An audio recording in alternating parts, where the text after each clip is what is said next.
Boa tarde, ouvintes. Está no ar o Viver Bem Guaíba, o seu espaço semanal de informação, saúde e bem-estar. Neste domingo, 27 de julho, é lembrado o Dia Mundial de Combate ao Câncer de Cabeça e Pescoço, um tipo de câncer que afeta milhares de brasileiros todos os anos e que, infelizmente, ainda é diagnosticado tardiamente em cerca de 80% dos casos, segundo o Instituto Nacional do Câncer. Para nos ajudar a entender os sinais de alerta, os fatores de risco e os avanços no tratamento, recebemos o Dr. Marcos André dos Santos, cirurgião oncológico de cabeça e pescoço e membro da diretoria da Associação Médica do Rio Grande do Sul, ANRIGS. Dr. Marcos, seja muito bem-vindo ao Viver Bem Guaíba. Bom dia aos ouvintes da Rádio Guaíba. É uma alegria muito grande, é uma honra enorme poder estar aqui junto com vocês para falar um pouco, né, sobre esse tema que, infelizmente, é bastante comum, né, no nosso meio e que afeta tantas pessoas, né, que é o câncer de cabeça e pescoço. É verdade, doutor. E para a gente começar aqui, quais são os tipos de câncer classificados como de cabeça e pescoço? Bom, a gente fala em câncer de cabeça e pescoço, aquelas lesões tumorais, né, e malignas, né, que estão na região, na realidade, da face e do pescoço. É o câncer de boca, o câncer de pele, o câncer de laringe, também o câncer de glândulas salivares, câncer de glândula tireoide, enfim, as neoplasias malignas, os cânceres dessa região que pega toda a face e o pescoço, né, dos pacientes. O pessoal confunde muito cabeça e pescoço com neurocirurgia.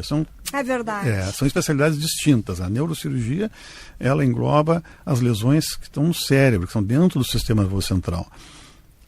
Os tumores de cabeça e pescoço, eles, em determinadas situações, até podem invadir o sistema nervoso central, mas são tumores que começam fora do sistema nervoso central. São tumores que começam, né, na região da cabeça do pescoço. São localizados. Né? São localizados na região da cabeça do pescoço, fora do sistema nervoso central. E, doutor Marcos, qual é a incidência desses tumores no Brasil? É verdade que eles estão entre os mais comuns no país? Infelizmente sim. Né? Para ter uma ideia, vamos falar assim no câncer de boca, que é o mais comum, né, desses tumores de cabeça e pescoço. Hoje, segundo a última estimativa do Instituto Nacional do Câncer, do INCA, ele é a 8ª neoplasia maligna, é o 8º câncer mais comum na população brasileira, entre homens e mulheres. E se nós focarmos só nos homens, né, nos cânceres de homens, sim, ele é o 5º tumor maligno mais comum. Então, nossa, é uma incidência bastante expressiva, né? E existe alguma diferença entre os tipos de câncer de cabeça e pescoço em homens e mulheres, ou até por faixa etária? Existe sim a diferença de incidência, né? Esses tumores são mais comuns em homens, até mesmo pelos fatores de risco que envolve, né, a ação, né, do cigarro, do álcool, né? Elas, tradicionalmente, os homens fumam mais que as mulheres, né? Então, o cigarro, ele é o principal fator de risco, né, junto com o álcool e outras situações, mas o cigarro e o álcool são os principais fatores de risco. Lideram as estatísticas. Lideram de longe, assim, né? A imensa maioria dos tumores, principalmente do que a gente chama de vias aerodigestivas altas, ou seja, boca, nariz, laringe, faringe, né, são ocasionados pelo cigarro e pelo álcool. Como tradicionalmente os homens sempre fumaram mais que as mulheres, e lá final dos anos 60, início dos anos 70, as mulheres começaram a fumar mais. Sim, como se fosse algo charmoso. Isso, exato. Então essa desproporção foi se tornando um pouco menor, mas ainda existe. Ainda hoje, em torno de 3 vezes maior a incidência em homem do que em mulheres, né? E existem sinais que o corpo dá e que muitas vezes são ignorados. Quais são os sintomas, doutor, que merecem atenção assim, imediata? É muito importante isso, assim, porque como a região da cabeça e pescoço ela envolve uma série de estruturas diferentes, os sinais eles vão depender muito da localização onde começou esse tumor. Mas o mais comum, assim, é aquela pessoa que tem uma lesão na boca, uma ferida, o pessoal chama de afta, né?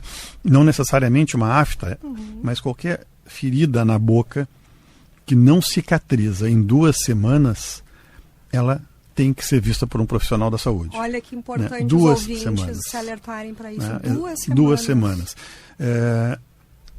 E muito frequentemente essas lesões de boca, elas não doem no início, ao contrário da afta, que já começa doendo. Exato. Um câncer de boca, no início, ele não dói habitualmente. Então, é comum o pessoal deixar, né, esperando, ver se vai melhorar, enfim. Espontaneamente. Né? E aí, quando vê, aquela lesão já está grande. O paciente que tem um nódulo no pescoço, uma íngua no pescoço, né, que não diminui de tamanho também aí em 2 semanas, tem que estar atento, principalmente aquela íngua, aquele nódulo, que a gente chama de linfonodomegalia, que é um gânglio linfático que está aumentado, né, aquela íngua que ela vem crescendo progressivamente e que não dói, na maioria das vezes, no início também. Alteração da voz, né, aquele paciente que fica rouco e aquela rouquidão também não melhora nesse período de 2 semanas, 3 semanas. Ou uma alteração na fala, aquela fala mais presa, aquela voz mais trancada, né, também que não melhora. Então, são situações bastante frequentes nos tumores de cabeça e pescoço.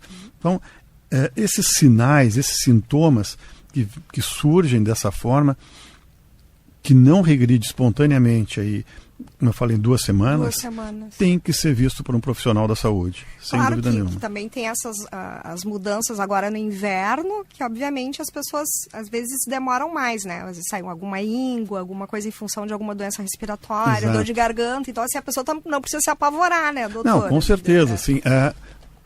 As ínguas, né, como popularmente são chamados os linfonodos, eles são órgãos de defesa. Sempre que nós tivermos em determinada região do corpo um processo infeccioso, esses linfonodos vão crescer, que é o que o paciente vai notar como sendo uma íngua.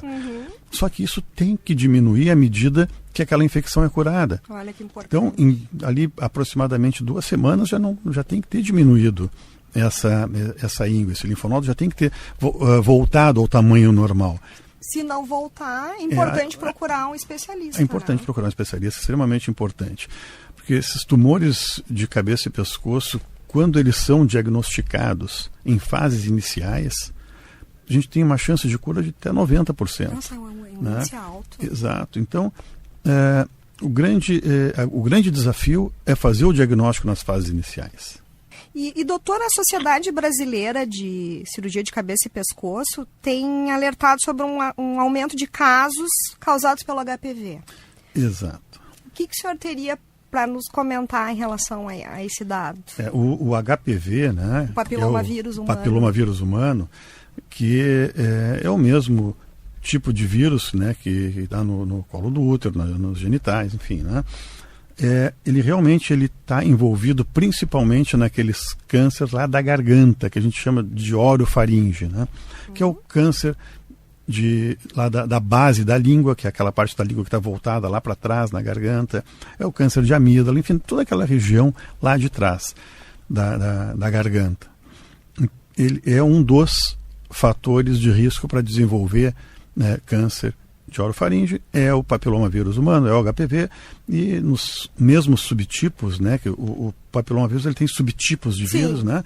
Os mesmos subtipos que dão no câncer de colo de útero são os que tem também na garganta. Então, são tumores que eles, eu diria que a vantagem deles é que eles respondem muito bem à quimioterapia e à radioterapia. São tumores que têm um prognóstico melhor do que aqueles causados pelo cigarro. Né, e a vacina, doutor, seria bem importante. A vacina é importante. A vacina é extremamente importante. Né? Então, a vacina do HPV no adolescente, ali ela é extremamente importante para prevenir a infecção pelo HPV e as suas consequências também, né, como mesmo câncer de colo de útero, câncer de orofaringe, enfim, depois. Entendi. Né? E, doutor, e quais os exames são mais eficazes hoje para detectar precocemente o câncer de cabeça e pescoço, né? A biópsia ainda é o principal caminho? Principal hoje é o exame físico do paciente. Olhar o paciente, é tocar no pescoço do paciente, é olhar a boca do paciente, olhar a laringe, né, através de um exame que se faz, que é uma endoscopia da laringe. Então, é examinar, é o médico ver, conversar e examinar, né, o paciente. Isso é o mais importante. Em vez de detectar um tumor na região da cabeça e pescoço, aí sim é importante que se faça a biópsia. A biópsia que vai me dizer se realmente aquele é um tumor maligno ou não. Né? E aí, a partir disso, a gente vai saber qual é o tipo de tratamento que tem que ser feito. Né? E, doutor, em relação a, já pegando esse gancho dos tratamentos, né? Quais são as opções hoje disponíveis e os principais desafios no tratamento?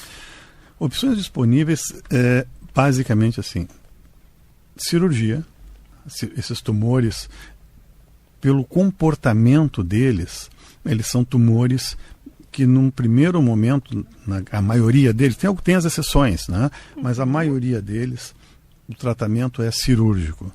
É a remoção do tumor, a remoção, né, das ínguas do pescoço, que é para onde esse tumor primeiro vai dar a metástase, primeiro para onde ele vai se disseminar, é para os linfonodos, né, para as ínguas do pescoço.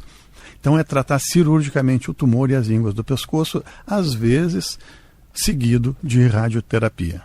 Em algumas situações, o tratamento ele pode ser quimioterapia e radioterapia sem a cirurgia, mas são situações específicas que a gente tem que analisar a localização do tumor, tem que analisar o tipo de tumor, e tem que analisar uma série de fatores, se esse paciente tem condições de ser operado, se aquele tumor tem condições de ser ressecado, porque infelizmente muitos desses tumores chegam para nós em estágios avançados.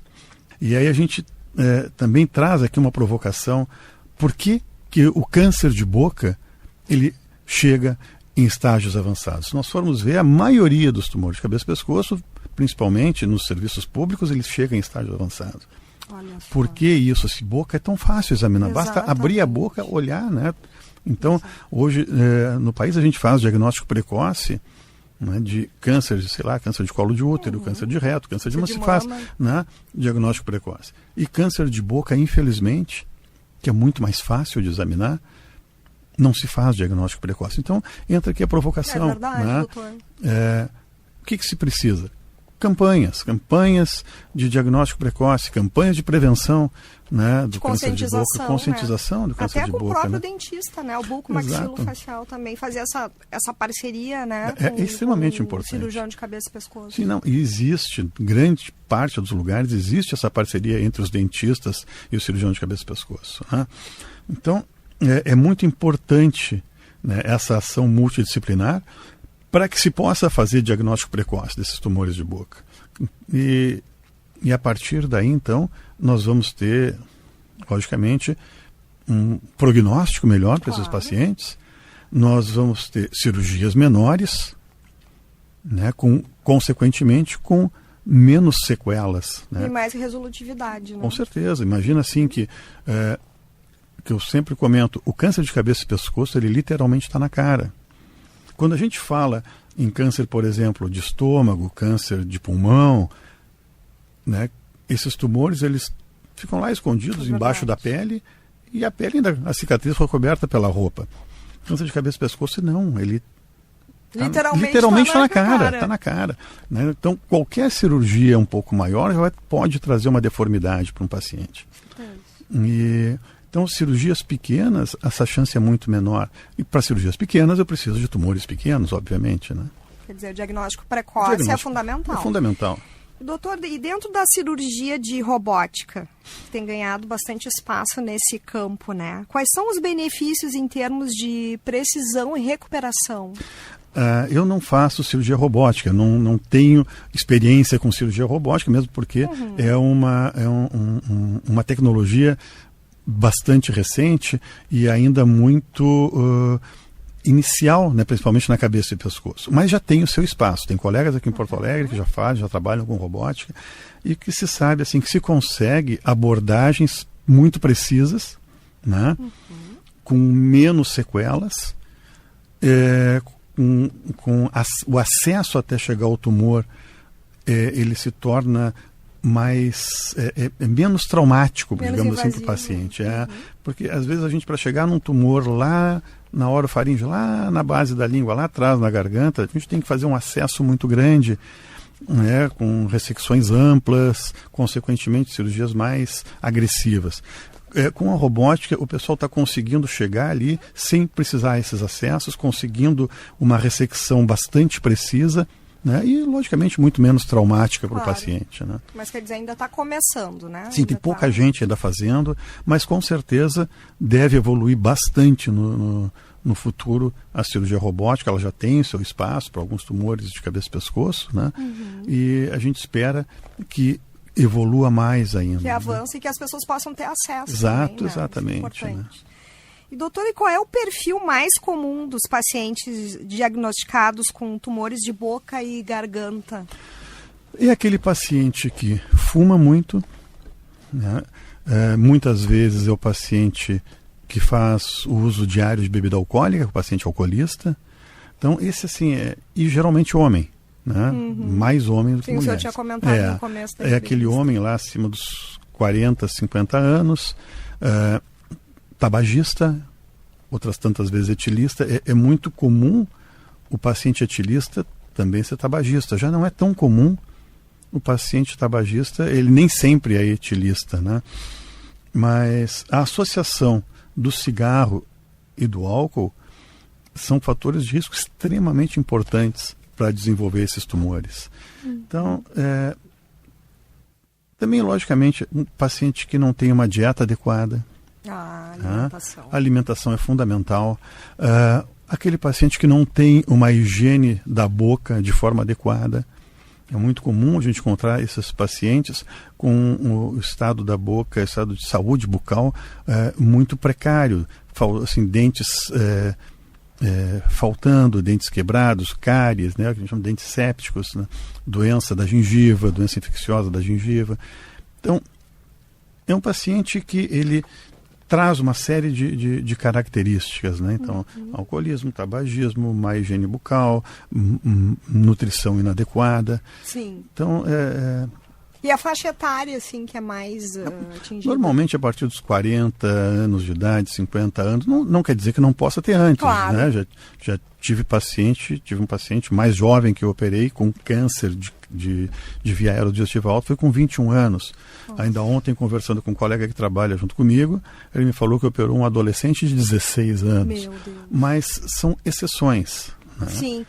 E, doutora, até a questão dos chamados vapes, acho que seria importante a gente passar essa informação para o ouvinte, porque tem os adolescentes, já estão começando, quer dizer, vai vir uma geração aí com grandes problemas, né? Que pode desencadear de câncer de cabeça e pescoço. Os vapes é outro, como tu falasse, é outro grande problema que está surgindo aqui. Ele realmente pode influenciar bastante, né, na formação de câncer de cabeça e pescoço, assim como o cigarro, né, normal. Mas muito além do câncer de cabeça e pescoço, vai trazer todos os malefícios do cigarro. Problemas pulmonares, problemas respiratórios, enfim, tudo que é de pior. Tudo que é de ruim. Ainda com o agravante de que, por ser saboroso, né, tem um cheirinho bom, não tem aquele cheiro do cigarro e tal, né, acaba sendo mais atrativo ainda, né, para a população, principalmente para os adolescentes. E aí é o início do tabagismo de forma ainda mais precoce. Consequentemente, os problemas de forma mais precoce, né? Então, eu fico muito preocupado com a possibilidade aí, que já o pessoal está comentando, de legalizar o uso do vape dentro do Brasil. Isso é absurdo. Isso é inadmissível. Inadmissível. certeza. E, doutor Marcos, considerando os dados do INCA, o que explica a alta taxa de diagnósticos tardios, mesmo com os avanços em saúde pública nos últimos anos? A primeira coisa é a falta, eu acho, do meu ponto de vista, né, de campanhas realmente eficazes de prevenção. Acho que é importante que se comunique na população esses sinais, esses sintomas, para que as pessoas se identifiquem dentro dos grupos de risco e que possam pensar na possibilidade de terem um tumor de cabeça e pescoço. Isso é extremamente importante. Quando a gente vê as campanhas, por exemplo, do câncer de mama, as mulheres, elas acabam aprendendo a palpar a sua mama. Exato. E se dão conta que tem um nódulo e vão procurar um médico. Então nós temos que intensificar as campanhas de conscientização, né, dos tumores de cabeça e pescoço, que o Julho Verde, o pessoal me pergunta, o Julho Verde é o mês de conscientização da cabeça e pescoço. Realmente, o Julho Verde é o mês de conscientização do câncer de cabeça e pescoço, mas não basta julho. Claro, o ano todo. Tem que ser de janeiro a dezembro.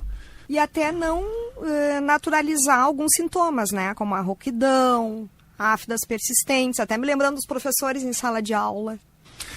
A gente vê que, infelizmente, também é comum esses pacientes buscarem atendimento nas unidades básicas de saúde, lá no atendimento primário, e às vezes até o próprio profissional da saúde não está habituado, né, com esse tipo de diagnóstico. Então, às vezes, acaba ali retardando um pouco, né, o diagnóstico precoce. Então, essas campanhas que eu falo, elas têm que atingir, logicamente, a população, mas atingir também, né, os profissionais da saúde, sejam médicos, dentistas, enfermeiros, enfim, profissionais da saúde que possam pensar mais também no câncer de cabeça e pescoço. Até para poder já... Exato, porque, como eu falei antes, é muito fácil fazer o diagnóstico do câncer de boca. Basta a gente pedir para o paciente abrir a boca, né, e ter uma fonte de luz que a gente possa enxergar ali dentro, né, com 2 espátulas para olhar a bochecha, olhar a língua, né, enfim. E, doutor, em média, quanto tempo um paciente costuma levar entre o aparecimento dos primeiros sinais e o diagnóstico definitivo? Isso é muito variável. Mas em média. É difícil assim de dizer, mas geralmente leva alguns meses, né? De maneira geral, tem alguns meses, porque é aquela coisa, o paciente, né, nota a lesão. Lembrando que esses pacientes, a maioria são homens, e homens, já por tradição, são mais relutantes a procurar atendimento médico do que as mulheres. Verdade.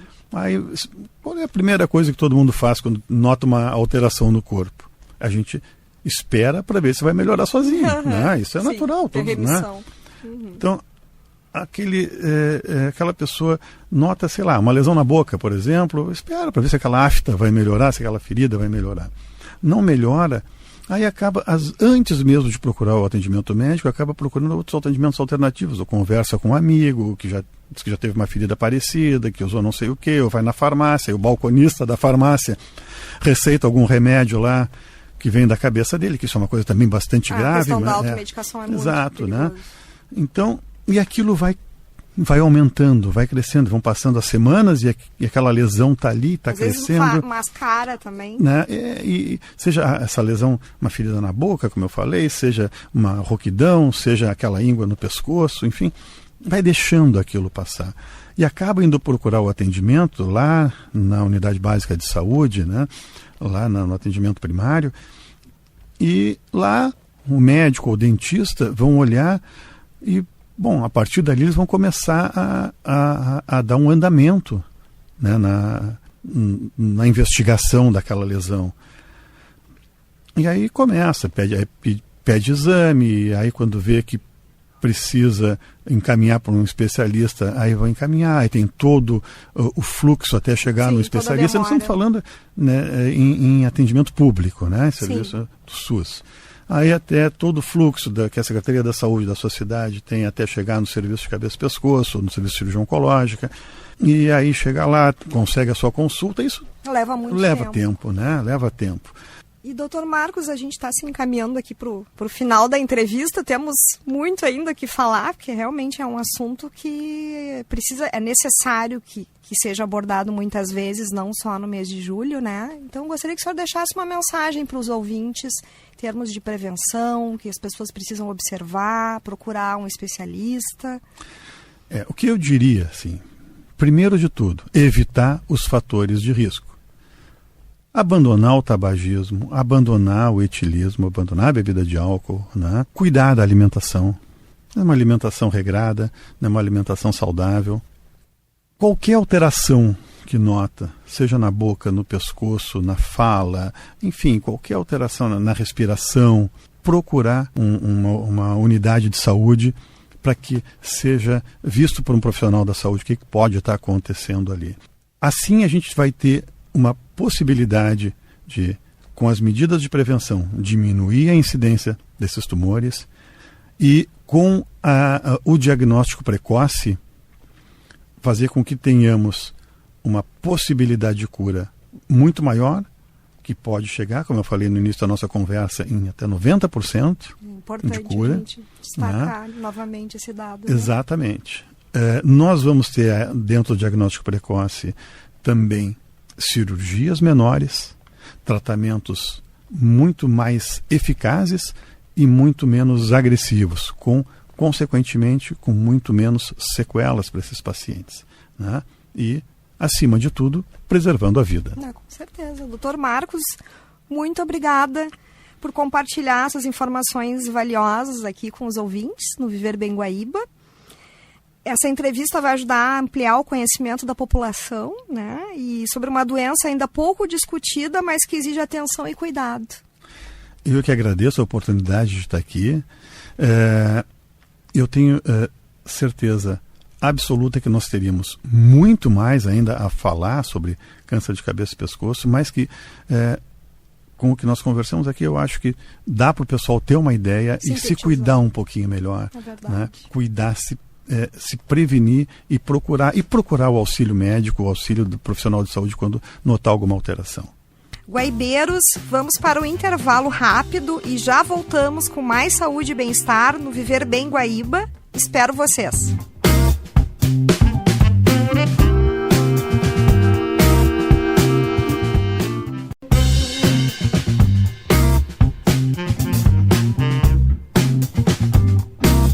Neste segundo bloco do Viver Bem Guaíba, vamos falar sobre a importância dos cuidados com a saúde dos olhos, lembrando que no dia 10 de julho foi celebrado o Dia Nacional da Saúde Ocular.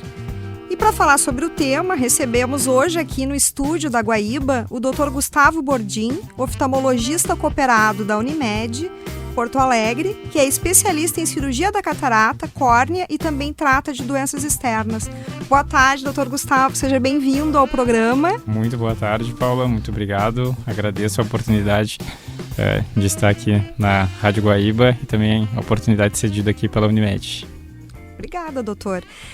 Doutor, para a gente começar, o que significa cuidar da saúde ocular? Né? Quais os cuidados devemos ter ao longo da vida com os nossos olhos? Tá. Eu acho que assim, saúde ocular, cuidar da saúde ocular, ela vai muito além de a gente enxergar bem e não dar o devido cuidado ao longo da vida. Tem diversas doenças que são silenciosas e que a gente deve cuidar, deve ter um acompanhamento médico, né? Embora muitos pacientes acabam não tendo sintomas. Sim. Né? E muitas doenças oculares são silenciosas, como tu estava dizendo, nas fases iniciais, né? Quais são as mais comuns que podem passar desapercebidas, assim, para te citar algumas? Importante aqui, né? Mencionar algumas, como o glaucoma, né? Tá. A retinopatia diabética, a degeneração macular relacionada à idade, né? Todas essas doenças nas fases iniciais, elas acabam, muitas vezes, não dando sintomas. E o glaucoma, por exemplo, ele pode levar à cegueira de forma irreversível.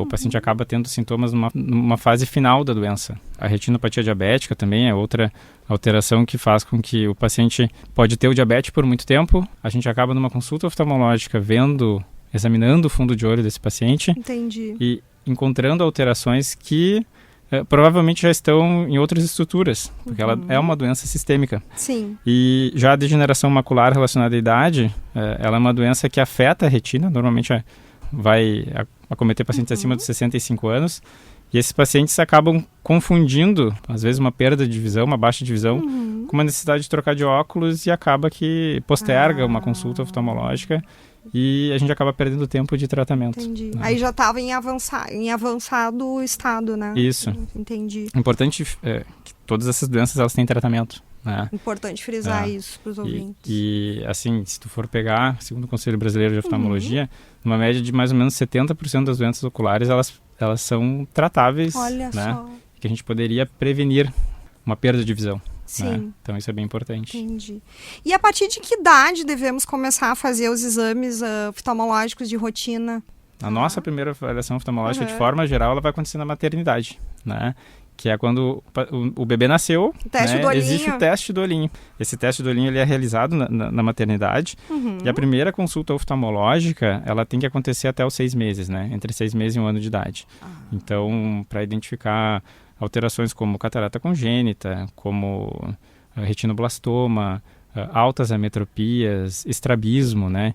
Isso é bem importante. Depois, na fase pré-escolar, isso fica um pouquinho mais espaçado, mas em qualquer sinal que a criança tenha, né, de dificuldade de enxergar o quadro, às vezes o professor vai avisar o pai que a criança está com alguma dificuldade, e os pacientes vêm no consultório, olha, eu trouxe aqui porque existe essa queixa de que, né, não está prestando atenção na aula, não está conseguindo fazer as atividades de forma adequada, né, está chegando muito perto do quadro para poder... Ou até desatento, né? Isso.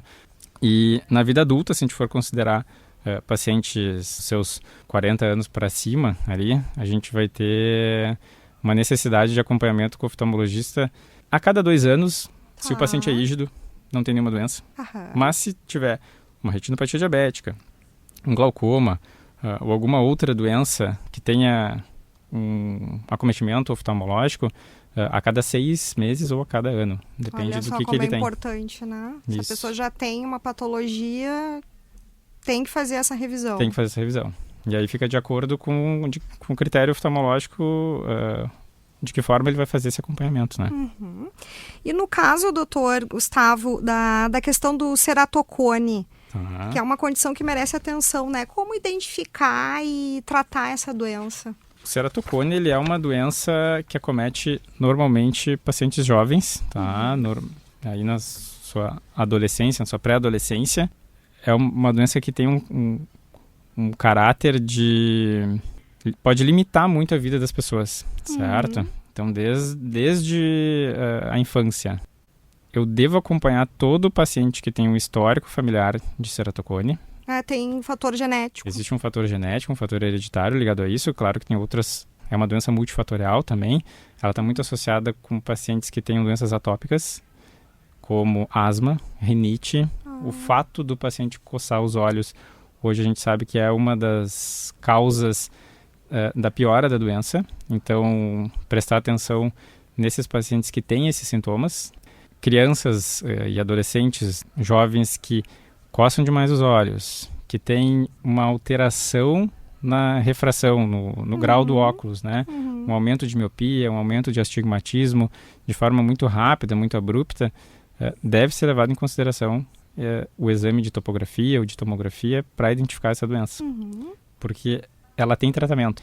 O ceratocone, ele é uma doença que tem alguns estágios de tratamento. O primeiro deles é o uso de óculos. Se o óculos já é uma ferramenta que não funciona ou não é adequada para aquela visão que o paciente precisa, a gente pode lançar a mão de uso de lentes de contato, que normalmente vão ser lentes de contato rígidas, que vão dar uma melhor visão. Se esse paciente tem uma progressão, eu ainda posso utilizar para ele alguns tratamentos cirúrgicos, né, como a cirurgia do crosslinking, que ajuda a parar a progressão da doença. Ela é efetiva ali em torno de 88%, 90% dos casos. É bem alto. Bem alto, né? A gente tem que entender que ele é um procedimento que é eficaz, né? Além disso, se o paciente tem uma modificação na estrutura da córnea muito importante, eu posso também usar uma cirurgia que se chama implante de anel interestromal. Esse anel ele vai dentro da córnea e ele modifica a curvatura da córnea, fazendo com que o paciente consiga aceitar melhor o uso de um óculos, aceitar melhor uma lente de contato, melhorando esse formato da córnea e trazendo para ele mais qualidade de vida. E aí, para estágios mais avançados, a gente tem o transplante de córnea, que acaba sendo... Mas aí já é o caso extremo, É o caso de pacientes que têm uma doença mais grave, né? Mais no estágio mais avançado. Né? E a incidência, ela é, na população, assim, ela é... A incidência é bem legal essa tua pergunta, porque eu trouxe aqui um dado, né? Que a incidência do ceratocone anual é de mais ou menos 2 casos por 100 mil habitantes, tá? Mais ou menos novos casos por ano, né? Se encontram mais ou menos 150 mil pessoas que têm o ceratocone. Nossa. Só que muitas vezes essa doença não vai evoluir. Então, ela não necessariamente o paciente que tem ceratocone ele vai progredir, mas a gente tem que acompanhar esse paciente por muito tempo para entender se aquela doença está progredindo ou não. Porque existe uma janela de oportunidade aqui para a gente poder tratar esse paciente, fazendo com que ele não tenha um prejuízo social, né? Sim. Que a visão dele permaneça adequada. E é mais nessa fase, então, da pré-adolescência e adolescência. Então, é importante os pais observarem a criança que já coça muito o olho, já tem dificuldade de enxergar. Mas não só pré-adolescência e adolescência, porque essa doença ela tende a progredir até os 30 anos de idade, em média, tá? Então, o acompanhamento ele acaba sendo longo, né? E a educação da população, de uma forma geral, é bem importante. É importante a gente destacar isso para os pais, principalmente que estão nos ouvindo aqui, levarem os filhos, né? Não só quando tem observar que o filho está coçando o olho, enfim, alguma irritação, mas levar para prevenção. Para prevenção, exatamente. E quando se chega agora, mudando para o extremo, a partir de 40 anos, aumenta a incidência de doenças, né? Como catarata, glaucoma e problemas de retina. Né? O que o senhor recomenda de rotina preventiva para essa faixa etária? A partir dos 40, os nossos olhos passam aí por mudanças que são naturais da vida, né? Então, a primeira queixa, a partir dos 40, é a presbiopia. Presbiopia é a famosa vista cansada, né? Em que o paciente acaba chegando no consultório com aquela queixa, não estou mais enxergando bem para perto, meu braço está ficando curto, né? Estou estendendo aqui e não consigo mais enxergar. Claro que vai depender se esse paciente tem uma hipermetropia, uma miopia ou um astigmatismo associado, mas normalmente em volta dos 40 anos é a idade em que nós vamos prescrever óculos para perto, e isso acaba sendo uma necessidade, né? Também a partir dos 40 anos de idade é mais comum e mais prevalente o glaucoma, né? Então, o glaucoma, que é uma doença que normalmente está associada ao aumento da pressão intraocular, o paciente vai ter no exame oftalmológico a gente encontra alteração na escavação do nervo óptico, né? Esse nervo óptico ele vai estar alterado, né? E a necessidade de exames complementares para poder identificar essa doença, né? Mas é uma doença que é mais comum acima dos 40 anos. Entendi. Né? Até é importante ressaltar que não é a pressão que a pessoa acha que é arterial e não é a pressão, não tem nada a ver, às vezes as pessoas se confundem. Isso, é a pressão intraocular, né? Usamos um aparelho de tonometria que chega muito próximo do olho, né? E ele vai medir essa pressão para saber se está alterada ou não, né? O glaucoma ele é chamado ladrão silencioso da visão. Olha. Então, o paciente acaba perdendo visão e não percebendo que ele está perdendo visão, porque ele começa a perder campo de visão da periferia para o centro.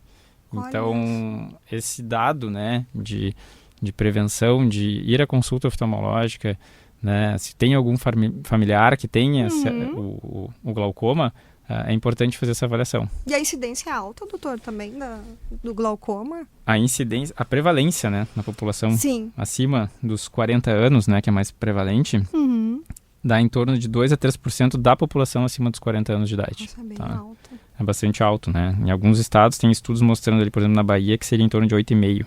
Mas aí depende de cada estudo, né?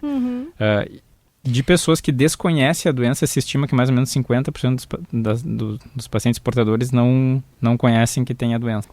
Né? E outro problema que ocorre bastante é a questão do síndrome do olho seco. Tá. Né? O que causa essa condição e como é que a gente pode aliviar ou prevenir os sintomas do olho seco? Em relação à síndrome do olho seco, a gente tem agora recentemente publicado, foi em junho, né? O DILS 3. O que é o DILS 3? É o Dry Eye Workshop. Esse DILS 3, ele trouxe aí pra gente alguns parâmetros interessantes sobre o diagnóstico da doença do olho seco, tá? Que a ideia é facilitar o diagnóstico através de parâmetros mais fáceis de utilizar no consultório, tentando identificar essa doença que é de causa multifatorial.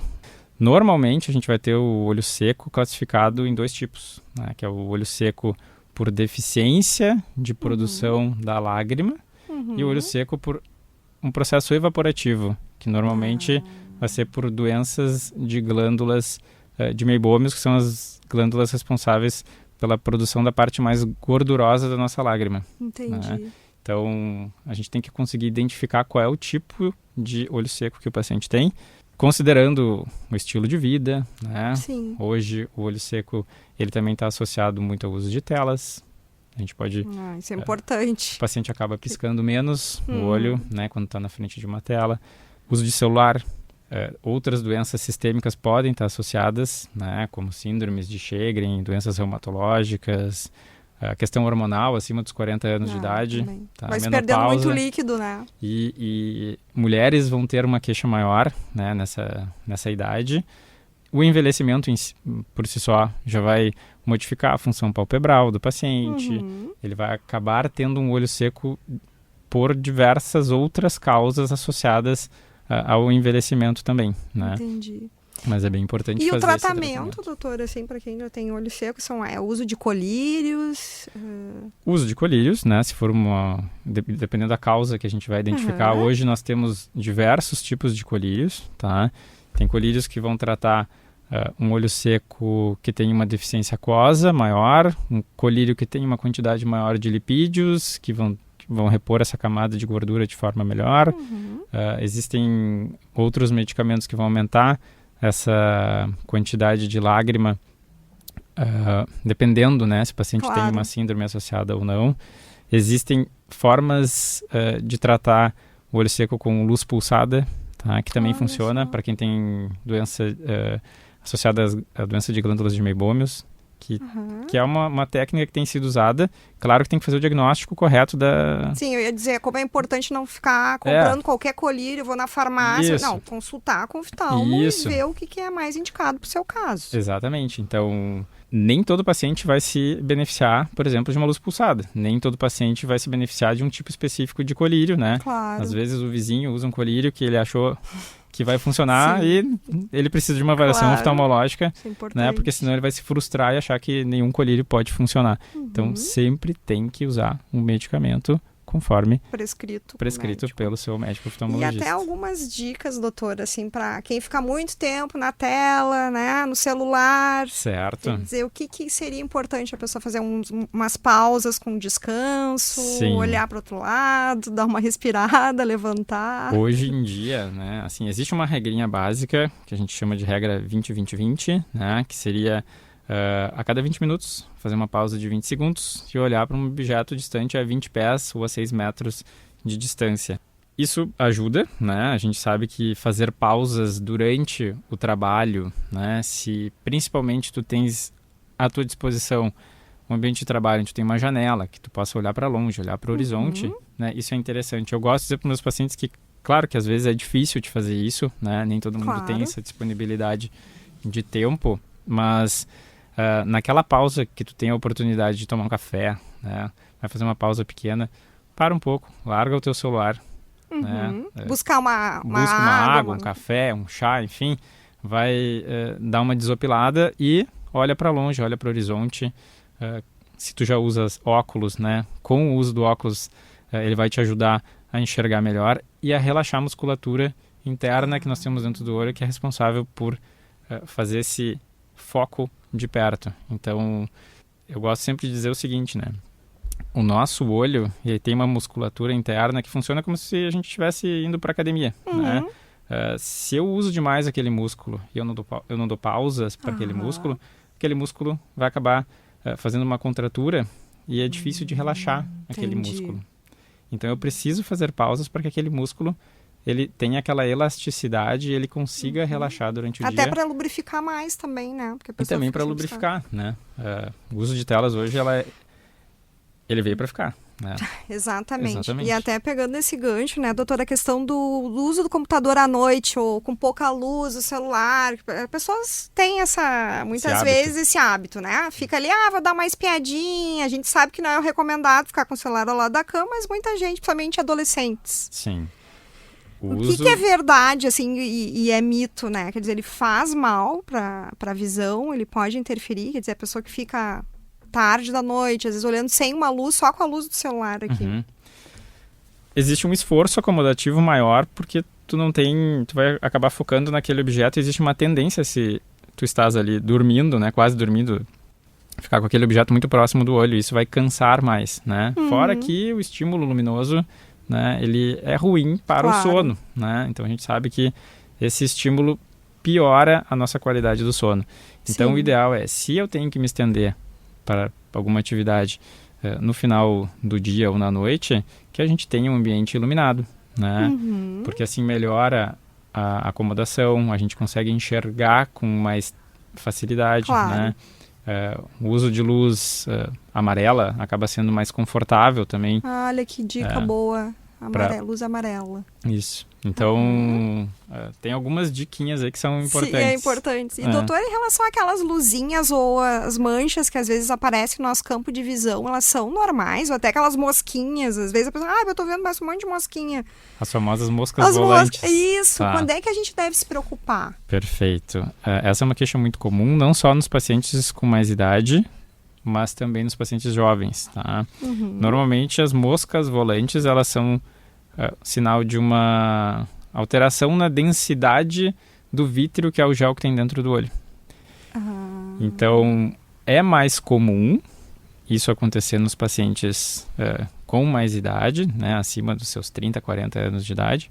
Mas uma avaliação oftalmológica ela é importante porque a gente tem que descartar nesses pacientes que têm queixas de moscas volantes alterações na retina, porque alguns processos como descolamento de retina olha só, podem estar associados com o aparecimento de moscas volantes. E se o paciente já tem mosca volante, já foi avaliado e não tem nenhuma alteração, caso altere esse padrão das moscas volantes, é importante fazer uma avaliação com o oftalmologista, né? Mapear a retina, olhar a periferia dessa retina para ver se tem alguma alteração, né? Às vezes tu vai encontrar ali alguma distrofia, alguma alteração na espessura da retina, que vai precisar de um tratamento, às vezes preventivo, com o uso de laser, né? Para poder proteger essa região. Se o paciente tem essa queixa, é importante fazer uma avaliação oftalmológica. Observar, quer dizer que se é muito... Se é muito aguda, repetidamente... se ela é muito aguda, né, repentina, é importante fazer uma avaliação com o oftalmologista de forma breve, né? E a questão da dor de cabeça, né? Muitas pessoas que eu imagino que chegam a primeira vez no oftalmo, eu tô com dor de cabeça, como é que é feita essa avaliação? Como é que diferencia, né, entre depende de algum caso neurológico, ou que pode realmente ser o óculos, tá precisando de óculos, não usa, tá forçando a visão? Normalmente os pacientes que têm alguma queixa de dor de cabeça relacionada à visão, eles vão ter uma dor de cabeça localizada na região periorbital, ou na região frontal. Essa é uma queixa mais frequente, né? Claro que tu tens que avaliar outras coisas, mas o primeiro contato normalmente acaba sendo com o oftalmologista, né? Então, muitos pacientes acabam vindo para o consultório, eu tô com dor de cabeça, o meu neurologista pediu para vir aqui para eu descartar outras alterações oftalmológicas antes de fazer uma investigação mais a fundo na parte neurológica, né? Casos de hipermetropia, em que o paciente acaba tendo um esforço maior para enxergar, acabam tendo mais dor de cabeça, né? E isso é importante a gente poder descartar. Claro, com certeza, para não achar que é uma coisa mais grave, né? Exato. E outra questão seria dormir com lentes de contato. Agora, para as pessoas que usam lente de contato e, eu vou dormir, vou ficar mais número de horas com ela, usá-las por muitas horas seguidas, ela pode causar algum dano sério?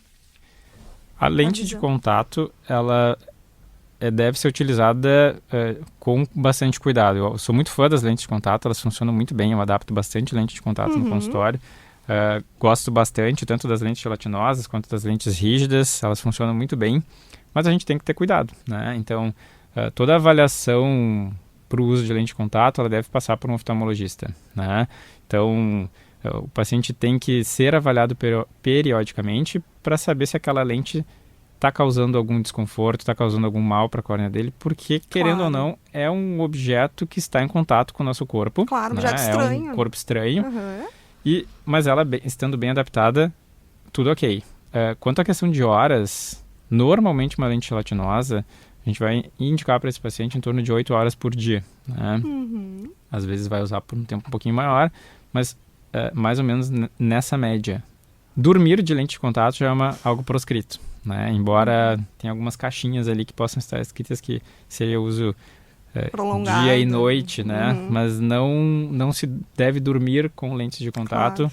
Porque diversos estudos já mostraram um risco maior de chance de tu ter uma ceratite, uma úlcera de córnea, uma infecção. Olha só. Um risco que chega em 10 vezes maior ao dormir com lente de contato. Então, além do que, essa lente de contato vai diminuir a oxigenação da córnea de noite.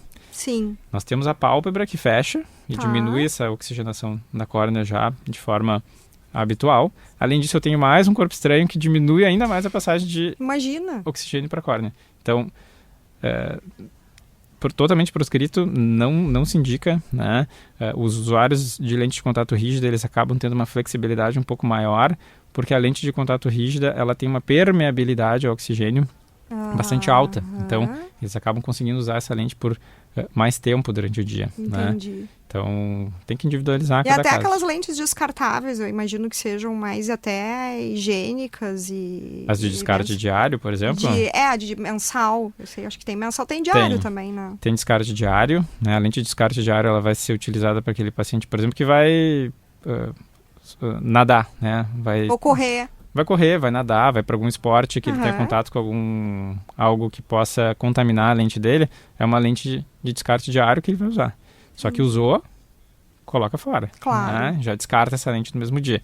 Uma lente de descarte mensal, ela deve ser utilizada e descartada, né? Depois de um mês de uso. Claro. Então, às vezes me perguntam, mas eu usei essa lente uma vez no mês. Tem mais 30 vezes para usar. Não tem mais 30 vezes para usar. Já passou o Eu período. abri essa lente, ela saiu do ambiente estéreo, então ela já está fora da caixinha dela. Deve ser descartada dentro de período de um mês. Né? Isso é importante, os ouvintes aqui que usam lente de contato. Exatamente. E, vou esperar mais uns dias usando elas e... Não deve, prejudica porque a visão. o risco de fazer uma ceratite, de fazer uma inflamação é muito grande. Doutor, e para encerrar aqui a nossa conversa, que está muito boa, tem muitas dúvidas, né, ainda que a gente pode esclarecer em futuras entrevistas, né? Que mensagem tu deixarias para os nossos ouvintes sobre a importância de incluir o cuidado da visão na rotina, se colocar na rotina diária, assim, né? Certo. Eu acho, assim, que a visão, ela nos comunica com o mundo, né? E com as minúcias aí da vida, né? Verdade. Eu acho legal chamar atenção. Eu tenho um slogan na minha clínica que se chama "A vida se descobre nos detalhes", né? Que a visão, se a gente cuidar da visão, se nós tivermos esse cuidado ao longo da vida, nós vamos poder enxergar os detalhes de tudo, né? Claro. Ao nosso redor de forma melhor. Então, esse cuidado ele deve permanecer durante a vida toda, né?